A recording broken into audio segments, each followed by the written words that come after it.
Hello students, आज हम class 11th का यूनिट नंबर 2 से एक टॉपिक है जिसका नाम है डिस्कवरी ऑफ इलेक्ट्रॉन, जिसे स्टडी ऑफ कैथोड रेज भी कहा जाता है। इसको स्टार्ट करते हैं। तो जब 19th सेंचुरी का जब एंड होने जा रहा था तो कुछ साइंटिस्ट थे जैसे कि विलियम क्रुक्स, पल्कर। तो कुछ ये साइंटिस्ट क्या कर रहे थे, ये एक्सपेरिमेंट कर रहे थे उस दौरान गैसेस को लेकर। गैसेस के अंदर इलेक्ट्रिसिटी का फ्लो यानी कि कंडक्शन यानी कि पैसेज एट लो प्रेशर पर वो स्टडी कर रहे थे। गैसेस के अंदर जो फ्लो होता है इलेक्ट्रिसिटी का, उसके ऊपर वो स्टडी कर रहे थे लो प्रेशर पर। उसी दौरान ये टॉपिक उनके सामने आया। तो उन लोगों ने क्या क्या मटेरियल यूज कर रखा था, उन्होंने एक ग्लास ट्यूब जो कि हार्ड ग्लास ट्यूब होता है, लगभग जिसकी लंबाई 50 से 60 सेंटीमीटर होती है, उसका इस्तेमाल किया। उसको उन्होंने कनेक्ट किया था एक वैक्यूम पंप से। वैक्यूम पंप का फंक्शन क्या है कि कोई भी गैस अगर हम इस ट्यूब के अंदर भरते हैं तो उस गैस का जो प्रेशर है ना, उसको कम या ज्यादा किया जा सकता है इच्छा अनुसार। फिर उस ट्यूब को दो मेटल इलेक्ट्रोड से उन्होंने जोड़ रखा था। एक है कैथोड जो कि नेगेटिवली चार्ज है, और दूसरा है एनोड जो कि पॉजिटिवली चार्ज्ड है, और इनको कनेक्ट किया था डीसी वोल्टेज से। तो यहां पर जो जे थॉमसन है, इनको क्रेडिट क्यों दिया जाता है डिस्कवरी ऑफ इलेक्ट्रॉन के लिए, वो इसलिए दिया जाता है कि जो कैथोड रेज की जो भी प्रॉपर्टीज होती है, जो भी कैरेक्टरिस्टिक्स होती है, उनके बारे में उन्होंने डिटेल में स्टडी करी थी और डिटेल में स्टडी करके लोगों तक पहुंचाया था।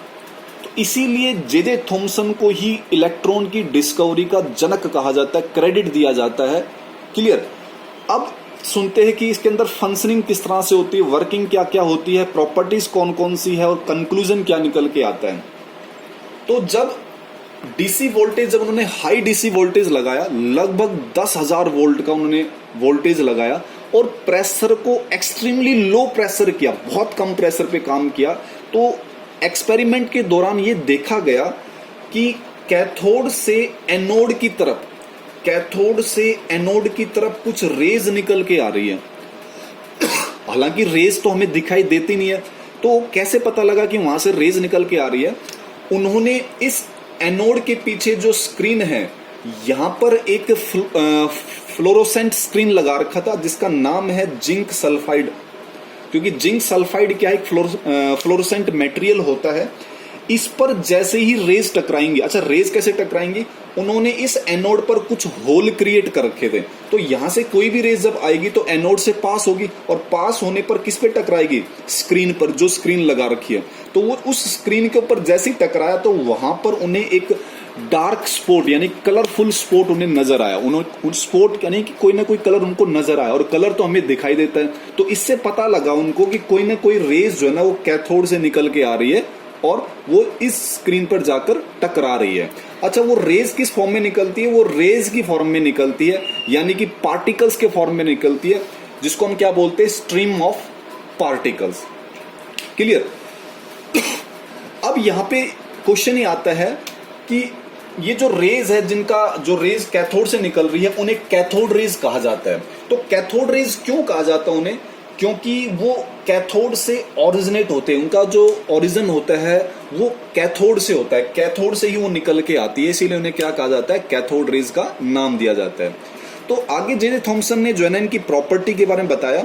पहली प्रॉपर्टी क्या है कि ये स्ट्रेट लाइन में ट्रेवल करती है। स्ट्रेट लाइन में कैसे, कि अगर हम इन रेज के सामने कोई सॉलिड ऑब्जेक्ट रख दें तो उस सॉलिड ऑब्जेक्ट का जो है उन्हें शैडो नजर आया, परछाई नजर आई, तो जिससे उन्हें लगा कि कहीं ना कहीं ये पार्टिकल है वो कैसे जाएगी, स्ट्रेट लाइन में जाते हैं। तो आपने याद रखना है कि they travel in a straight line. कौन, कैथोड रेज। दूसरा है, ये जो कैथोड रेज है ये मेटेरियल पार्टिकल से बने हुए हैं।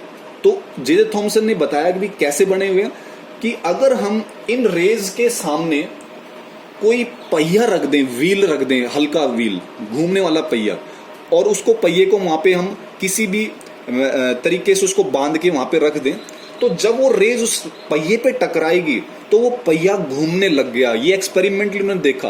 तो जिससे उन्होंने भाई आइडिया निकाला भी इसका मतलब जो कैथोड रेज है ना ये मेटेरियल पार्टिकल से बने, इसीलिए तो पहिया घूम गया। और प्रॉपर्टीज क्या देखी उन्होंने कि ये जो रेज है वो नेगेटिवली चार्ज्ड पार्टिकल है। नेगेटिवली चार्ज पार्टिकल को कैसे पता लगाया उन्होंने क्या किया कि यहां पर इलेक्ट्रिक फील्ड लगा दिया। इलेक्ट्रिक फील्ड कैसे भाई, एक पॉजिटिव प्लेट और एक नेगेटिव प्लेट, और जो कैथोड रेज से यहां से जो रेज निकल रही थी वो रेज को उन्होंने देखा कि भाई वो पॉजिटिव की तरफ डिफ्लेक्ट होगी। वो सारी की सारी रेज कहां की तरफ डिफ्लेक्ट हो रही है, पॉजिटिव की तरफ। अच्छा, ये रेज अगर पॉजिटिव की तरफ डिफ्लेक्ट हो रही है तो इसका मतलब ये रेज खुद कैसी होंगी, नेगेटिवली होंगी ना। तो इसीलिए उन्होंने कहा कि ये जो रेज है ये नेगेटिवली चार्ज्ड होती है।